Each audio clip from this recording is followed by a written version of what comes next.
চতুর্থ শ্রেণীর বন্ধুরা, কেমন আছো তোমরা? আশা করি সবাই ভালো আছো। আজ আমরা 88, 89, 90 পৃষ্ঠার সম্পর্কে আলোচনা করব। তো প্রথমে 88 পৃষ্ঠা তোমরা বইয়ে দেখতে পারো, লেখা আছে প্রকৃত ভগ্নাংশ। প্রকৃত ভগ্নাংশ কাকে বলে? যে ভগ্নাংশের হর অপেক্ষা লব ছোট। হর অপেক্ষা লব ছোট। যেমন মনে করো, আমি একটা ভগ্নাংশ এখানে লিখলাম 5/3। লক্ষ্য করো, এখানে 5 বড়, 3 ছোট। 5 হইল হর আর 3 হইল লব। এটা একটা প্রকৃত ভগ্নাংশ। আবার আমি আরেকটা লিখি, মনে করো 8 আর 7, 8-এর 7। এটাও একটা প্রকৃত ভগ্নাংশ। তাহলে কেউ যদি আমাদের কাছে জিজ্ঞাসা করে প্রকৃত ভগ্নাংশ কাকে বলে, তখন আমরা বলবো যে ভগ্নাংশের হর অপেক্ষা লব ছোট তাকে বলা হয় প্রকৃত ভগ্নাংশ। এবারে আসি অপ্রকৃত ভগ্নাংশ। ঠিক প্রকৃত ভগ্নাংশের উল্টো, যেখানে লব এবং হরের মধ্যে হর থাকে ছোট আর লব থাকে বড়, এটা একটা অপ্রকৃত ভগ্নাংশ। 2/3। আবার ওই যে লিখছিলাম আমরা 5/3, এটারে যদি আমরা উল্টিয়ে লিখি, নিচে 3 উপরে 5, তাহলে এটা হয়ে গেল অপ্রকৃত ভগ্নাংশ। আবার যদি আমরা এরকম একটা ভগ্নাংশ দেখতে পাই, নিচেও 4 উপরেও 4, তাহলে এটা যদি আমরা কাটাকাটি করি, 4-এর 4 মানে হইল 1, এটাও কিন্তু একটা অপ্রকৃত ভগ্নাংশ।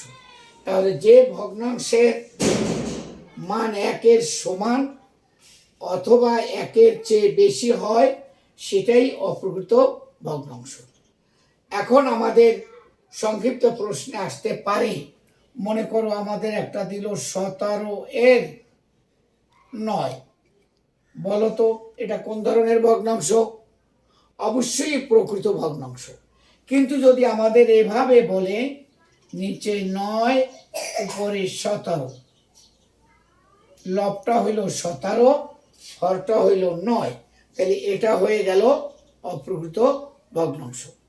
তাহলে আমরা 88 পৃষ্ঠার থেকে প্রকৃত ভগ্নাংশ আর অপ্রকৃত ভগ্নাংশ সম্পর্কে ধারণা নিতে পারলাম।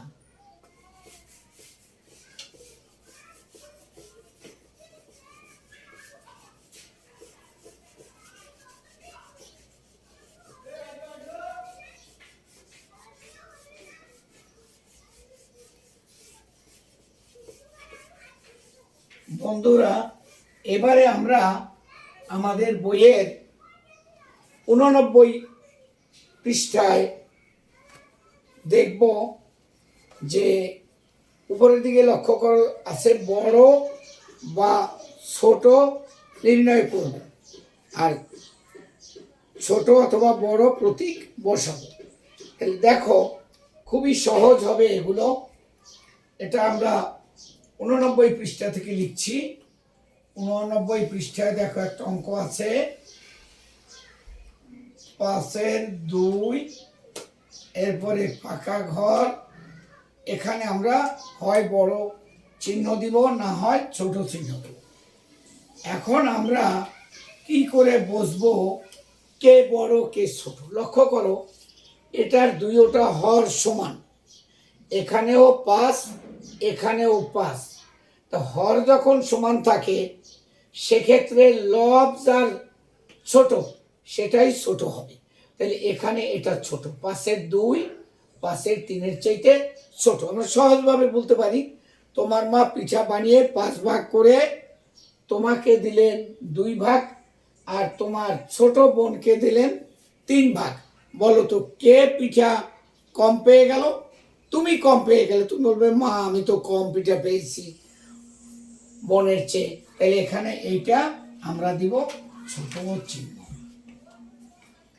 এবারে আমরা 2 নম্বরটা দেখি। 2 নম্বরে কি আছে? 8-এর 3। এবারে আমাদের ফাঁকা ঘর,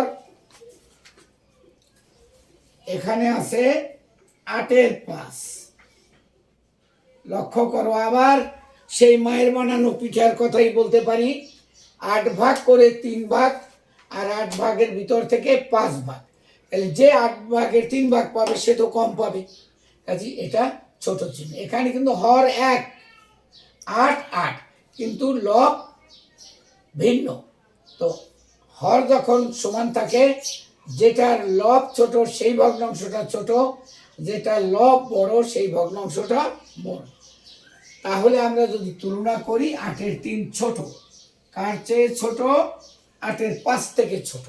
ছোট চিহ্নটা এইরকম। মনে রাখার জন্য তুমি দাঁড়িয়ে যদি বা হাতটা এভাবে ধরো, এটা হয় ছোট চিহ্নের মতো। আর যদি তুমি এইভাবে ডান হাতটা ধরো, তাহলে এটা হয় বড় চিহ্ন। এবারে আমরা আসি 3 নাম্বার। এটা কিন্তু একটু ভিন্ন হবে। 2-এর 1 আর ফাঁকা ঘর, 3-এর 1। লক্ষ্য করো, এখানে কিন্তু লব একই। আগের দুইটায় হর এক ছিল, এবারে লব এক।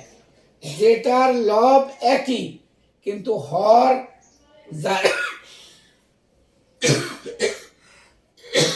হর যার ছোট সেটি হবে বড়। তাহলে এখানে অদ্ভুত লাগবে, তোমরা বলবে এটা কেমন করে হয়? 2 হইল ছোট, 3 হলো বড়, অথচ এটা বড় হয় কি করে? আমাদের এখানে হিসাব করতে হবে লব হরের বিষয় নিয়ে। যেহেতু লব একই আর হর ভিন্ন, এক্ষেত্রে হর যার ছোট সেটা হয় বড়, আর হর যার বড় সে ভগ্নাংশ হয় ছোট। তাইলে এখানে 2-এর 1 বড়, আর বড়র চিহ্ন ওই যে দেখালাম ডান হাতের মতো, এটা আমরা আগেও শিখেছি। এবারে আমরা আর একটা 4 নাম্বার একই রকমের হবে। 5-এর 3 ফাঁকা ঘর, 10-এর 3।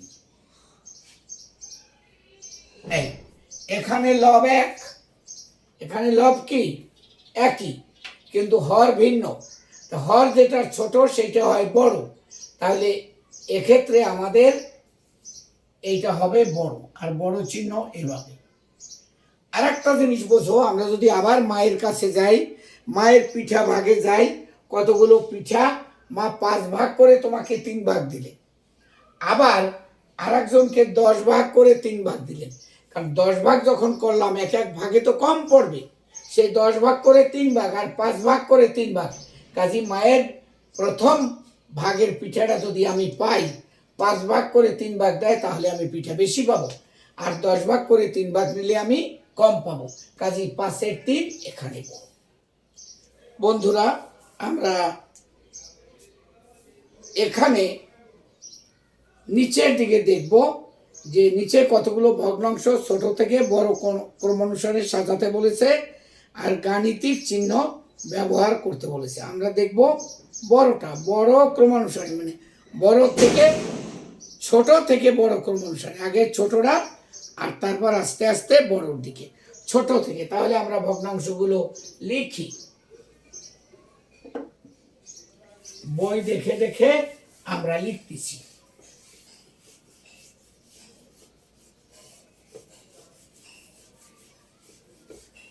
বন্ধুরা, আমরা 89 পৃষ্ঠার নিচের দিকে যে 1 নম্বর আছে, এই অঙ্কগুলো আমরা পরবর্তী ক্লাসে তোমাদের করাবো। আজকের মতো এখানেই শেষ করছি, আবার দেখা হবে। তোমরা সবাই অনেক অনেক ভালো থাকো।